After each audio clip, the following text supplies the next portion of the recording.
못하는 일까지도 하나님은 하실 수 있사오니 하나님께서 정말로 이 나라의 민족을 바로잡아 주셔서 살기 좋은 나라, 평화로운 나라, 공의로운 나라 될 수 있도록 도와주옵소서. 이 시간 또 말씀을 통하여 은혜 받게 하여 주옵소서. 깨닫게 하시고 순종하게 하셔서 살아 역사하시는 하나님의 말씀이 우리 성도들에게 능력이 되고 복이 되게 하여 주옵소서. 예수님의 이름으로 기도하옵나이다. 아멘. 이 시간 하나님께서 우리에게 주시는 말씀은 신약성경 291쪽 고린도후서 6장 14절로 18절 말씀입니다. 신약성경 291쪽 고린도후서 6장 14절로 18절 말씀 교독하시고 18절은 같이 읽습니다. 너희는 믿지 않는 자와 멍에를 함께 매지 말라. 의와 불법이 어찌 함께하며 빛과 어둠이 어찌 사귀며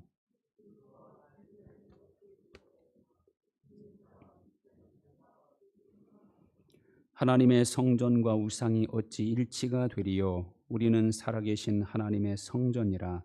이와 같이 하나님께서 이르시되 내가 그들 가운데 거하며 두루 행하여 나는 그들의 하나님이 되고 그들은 나의 백성이 되리라.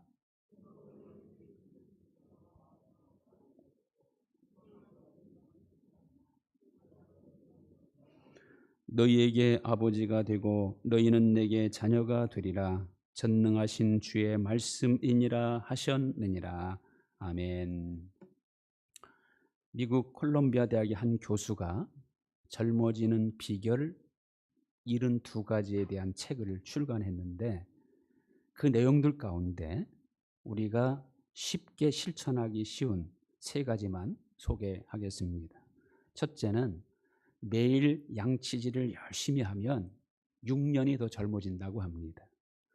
왜 스트레스에 짓눌려 환한 얼굴을 하고 살아갈 때가 많아요. 그러니 우리들의 그 평소 얼굴 모습이 이미 각종 질병을 불러들이고 있는 셈이다, 이렇게 말합니다. 셋째는 긍정적이고 낙관적인 생각을 지니고 살면 7년이 젊어질 수 있다고 합니다. 긍정적인 사고는 자기의 처지를 긍정적으로 받아들이고 욕심을 떨쳐버리고 감사할 줄 아는 데서 비롯됩니다. 근데 사실 그게 쉽지가 않죠. 오히려 국가와 사회에 대한 불만 하게 하지 말며 주야로 그것을 묵상하여 그 안에 기록된 대로 다 지켜 행하라. 그리하면 내 길이 평탄하게 될 것이며 내가 형통하리라. 자, 결국 복의 근원 되시는 하나님, 평강의 하나님, 모든 것의 주인 되시는 하나님은 어떤 사람에게 이 모든 좋은 것을 주신다고 하는 겁니까? 하나님의 말씀을 듣고 지키며 사는 사람입니다. 복도 받고 평안도 누리고 형통도 하고 건강도 할 수 있는 일이 있다면 우리가 하나님의 말씀을 듣고 지키며 사는 일이다 라는 것을 성경은 우리에게 말씀합니다. 믿음으로 사는 것이 힘들다고 그럽니다. 왜 믿음으로 사는 것이 힘들고 어렵습니까? 믿는 사람들끼리만 모여 산다면 그래 좀 나을 거예요. 그러나 우리 믿는 사람들의 삶의 현장도 믿지 않은 사람들의 삶의 현장과 똑같은 곳이에요. 오히려 믿지 않은 사람들이 더 많고 불신의 문화가 더 지배하고 있는 세상이 바로 우리의 삶의 현장이에요. 그런 현장에서 믿음으로 살아야 하기 때문에 힘든 겁니다. 더욱이 믿음으로 산다는 것은 그런 세상, 그런 세속에 물들지 않아야 하기 때문에 힘든 거예요. 야고보서 1장 27절 하나님 아버지 앞에서 정결하고 더러움이 없는 경건은 자기를 지켜 세속에 물들지 아니하는 그것이니라, 이렇게 말씀하죠. 또 우리 하나님을 믿는 우리도 믿지 않은 사람과 똑같이 연약한 육신을 가지고 있고 쉽게 흔들리는 감정을 갖고 있기 때문에 갈등하게 되고 낙심하고 염려도 하는 겁니다. 그리고 무엇보다 믿음 생활이 힘든 것은요, 평생 동안 쉬지 않고 해야 하기 때문에 힘든 거예요. 군대 생활이 힘들지만 그래도 이 군대 생활은 정해진 시간만 끝나면 제대할 수 있다는 소망이 있기 때문에 참고 하는 거예요. 여러분, 자녀들을 향한 부모의 마음은 항상 염려와 걱정이 앞서죠. 그래서 자녀는 뭐 애물단 이런 말도 있습니다. 왜 자녀를 향한 부모의 마음이 힘듭니까? 평생 해야 하기 때문이에요. 어릴 때는 물론 학교 다닐 때는 얘가 잘 적응할까, 공부는 잘할 수 있을까 걱정, 원하는 대학에는 진학할 수 있을까 걱정, 진학하고 졸업하면 원하는 취업을 할 수 있을까 걱정하고, 취업하면 또 무슨 걱정합니까? 좋은 배우자 만날 수 있을까 걱정, 또 결혼시키면 거기서 끝납니까? 서로 사랑하며 서로 행복하게 잘 살까 걱정, 또 건강한 아이를 낳을까 걱정. 평생 동안 자식 걱정하는 것이 부모의 마음이기 때문에 부모의 마음은 힘든 거예요. 자, 예수님을 믿는 믿음은 평생 끝까지 해야만 구원의 효력이 있습니다. 중단하면 소용없습니다. 평생 끝까지 변함없이 해야 하기 때문에 믿음 생활은 힘든 거예요. 그래서 믿음 생활에서 무엇보다 필요한 것이 인내, 오래 참음입니다. 어떻게 보면 믿음의 성패 여부는 인내에 달려 있습니다. 그래서 예수님이 이런 말씀하죠. 누가복음 21장 19절, 너희 인내로 너희 영혼이 살리라. 수많은 방해, 여러 가지 시험과 많은 유혹이 우리의 믿음을 위협하지만 끝까지 주 예수 그리스도를 변함없이 사랑함으로 구원받는 은혜, 승리하는 은혜, 영광을 누리는 은혜를 다 누리는 믿음의 성공자가 되기를 주님의 이름으로 축원드립니다. 자, 오늘 읽은 말씀은요, 믿는 자와 믿지 않은 자의 차이가 무엇인지 비교해서 가르쳐주고 있고, 그래서 믿는 자는 어떤 자의식을 가져야 하는가를 우리에게 알려주고 있습니다. 자, 먼저 믿는 자와 믿지 않은 자는 서로 멍에를 함께 매지 말라고 권면하죠. 14절 오늘 상반절에 보면 너희는 믿지 않는 자와 멍에를 함께 매지 말라. 여기 멍에라는 말은 뭘 의미하는 것이냐? 믿음의 순수성과 순결성을 저해하는 요소들을 말합니다. 바울이 고린도 전서에서 밝히고 있는 이 멍에라는 것은 뭐냐 하면 고린도전서 7장에는 불신자와의 결혼을 말하고 있고, 고린도전서 10장에서는 우상 숭배, 또 6장에서는 도덕적인 타락, 그리고 11장에는 거짓 사도들의 가르침 등, 이것들이 불신자와 함께 매는 멍에라는 거예요. 그러니까 믿지 않는 자와 함께 멍에를 매지 말라는 뜻은 믿는 사람의 정체성을 훼손하는 것들을 따르지 말라는 겁니다. 자, 믿지 않는 자들은 무엇을 따르는 자들입니까? 오늘 말씀에 의하면요, 불법을 행하는 자요, 어둠을 따르는 자요, 벨리알을 쫓는 자요, 우상을 섬기는 자들입니다. 벨리알은 뭘 의미하느냐? 시브리어 벨리야알로서 그 원문의 뜻은 무가치함, 불량, 방탕, 악하고 거친 사람들을 지칭하는 말입니다. 이것이 악마의 왕이요 그리스도를 대적하는 사탄을 상징하는 말이에요. 그러니까 그리스도를 배척하고 적대하는 세력들, 그런 사람이 믿지 않는 자들이라는 겁니다. 그러면 믿는 사람은 그럼 어떤 사람이냐? 믿는 사람이 가져야 할 자의식이 무엇입니까? 먼저는 불법이 아니라 의를 따르는 사람이라는 거예요. 의와 불법이 어찌 함께하며 이렇게 말하죠. 불법은 불신자와 적그리스도의 특징입니다. 그러나 신자는 의를 따르는 사람입니다. 자, 근데 성경에서 이 의라는 말은 두 가지 차원에서 사용되는 말입니다. 하나는 하나님과 올바른 관계로서의 의가 있고, 다른 하나는 윤리적인 의를 말합니다. 자, 하나님과 죄는 원수지간이죠. 그러나 예수님을 믿는 사람은 하나님으로부터 의롭다 인정받게 되고 그리스도의 의를 덧입게 됩니다.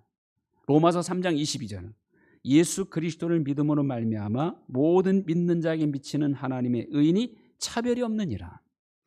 예수 그리스도를 믿는 자에게는 하나님의 의가 임하게 되어서 그 의 때문에 의롭다 인정받게 되는 겁니다. 그래서 예수를 믿는 사람은요, 하나님과 아버지와 자녀의 관계로 회복이 되는 겁니다.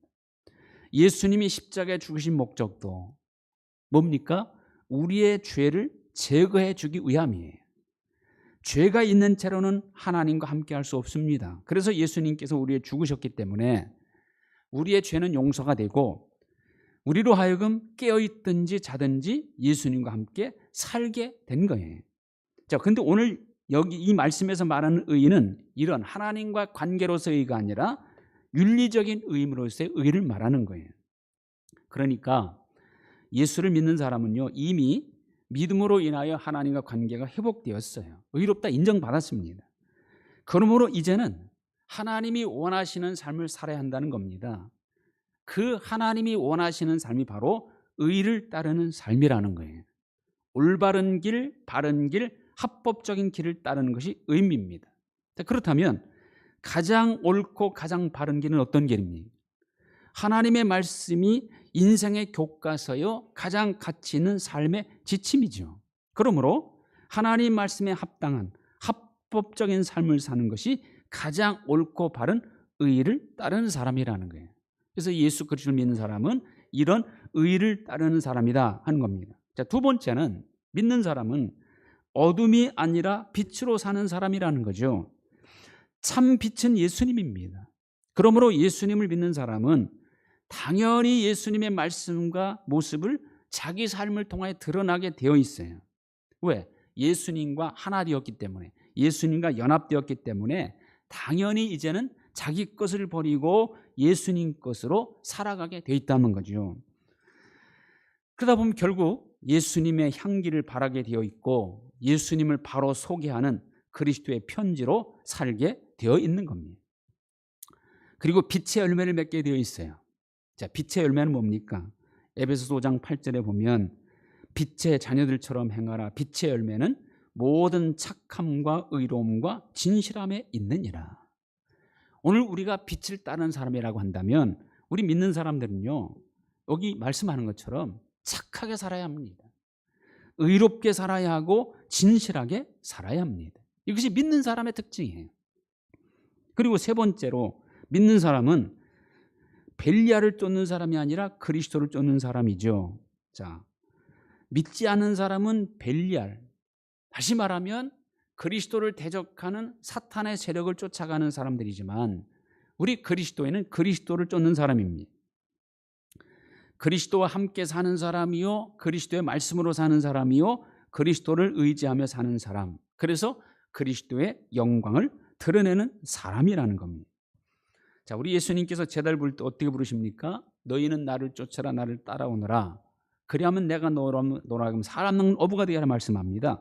쫓으라, 따라오너라 하신 이 부르심에 응답하여 예수님을 쫓아가는 것, 예수님을 따라 사는 것, 그게 바로 예수를 믿는 겁니다. 그리고 네 번째로 믿는 사람은 어떤 사람이냐? 오늘 16절을 보면 하나님의 성전과 우상이 어찌 일치가 되리요? 우리는 살아계신 하나님의 성전이라. 이게 중요합니다. 자, 믿는 사람은요, 살아계신 하나님의 성전이에요. 이게 무슨 말입니까? 살아계신 하나님이 거하시는 사람, 살아계신 하나님이 항상 동행하는 사람.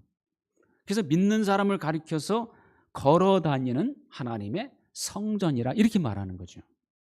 성전이 거룩하려면 하나님이 항상 계셔야 합니다.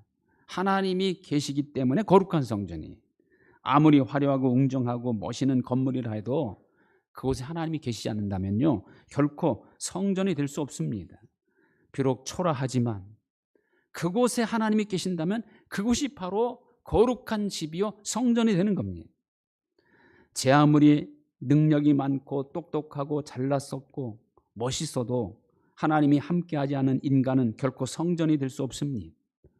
그러나 연약하고 부족한 건 많지만 우리는 하나님이 거하시고 함께하시기에 우리는 거룩한 성전이요 성도입니다. 땅에 있는 사람들 누가 가장 존귀합니까? 시편 16편 3절에 보면 땅에 있는 성도들은 존귀한 자들이니 나의 모든 즐거움이 그들에게 있도다. 우리가 가장 존귀한 자들이라는 거예요. 세상에서 가장 높은 권세, 높은 명예, 높은 부, 높은 지식을 가진 인간이라 해도 그가 하나님이 함께하지 않는 사람이라 한다면 그는 절대 성전은 될 수 없어요. 하나님이 거하시는 우리가 하나님이 가장 존귀 여기시는 거룩한 성전이요 성도라 하는 거죠. 자, 그렇다면 하나님이 항상 나와 함께 계시게 하려면 내가 어떻게 해야 합니까? 하나님은 예수 이름으로 모인 곳에 계십니다. 마태복음 18장 20절 두세 사람이 내 이름 모인 곳에 나도 그들 중에 있느니라. 그러므로 내가 항상 거룩한 성전이 되려면요, 예수님의 이름을 불러야 합니다. 예수 이름으로 기도하고 예수님의 이름을 앞세워 살아야 합니다. 자, 그리고요, 하나님은 찬송하는 곳에 계십니다. 시편 22편 3절, 이스라엘의 찬송 중에 계시는 주여, 주는 거룩하시니이다. 그러므로 내가 항상 하나님이 거하시는 성전이 되려면 항상 찬송하는 사람이 되어야 한다는 거죠. 또 하나님은 사랑이 있는 곳에 계십니다. 요한일서 4장 16절, 하나님이 우리를 사랑하시는 사랑을 우리가 알고 믿었노니 하나님은 사랑이시라. 사랑 안에 거하는 자는 하나님의 안에 거하고 하나님도 그의 안에 거하시느니라.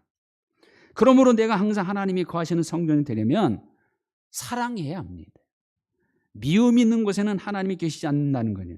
또 하나님은 말씀을 지키는 자와 함께 하십니다. 요한일서 4장 24절, 그의 계명을 지키는 자는 주 안에 거하고 주는 그의 안에 거하시나니 우리에게 주신 성령으로 말미암아 그가 우리 안에 거하시는 줄을 우리가 아느니라. 그러므로 내가 항상 하나님이 거하시는 성전이 되려면 내가 하나님 말씀을 지키며 살아야 한다는 거예요. 자, 내가 하나님의 성전으로 살면 하나님은 나에게 어떤 분으로 사랑해 주십니까? 오늘 6장 16절 하반절에 보면 하나님께서 이르시되 내가 그들 가운데 거하며 두루 행하여 나는 그들의 하나님이 되고 그들은 나의 백성이 되리라. 하나님도 그들 가운데 거하실 뿐 아니라 두루 행하여 하나님이 되어주신다는 거예요. 하나님이 되어주신다는 것은 하나님이 모든 것을 책임져 주신다는 거예요.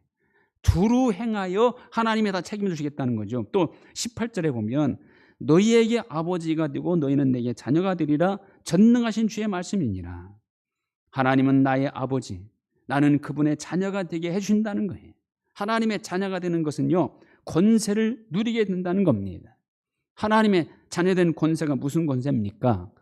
아버지이신 하나님의 능력이 내 능력이 되는 것이고, 아버지이신 하나님의 나라가 내 나라가 되게 되는 것이고, 아버지이신 하나님의 보호와 양육과 도우심이 곧 내 것이 되게 해주신다는 거예요. 이거 얼마나 수지 많은 일입니까?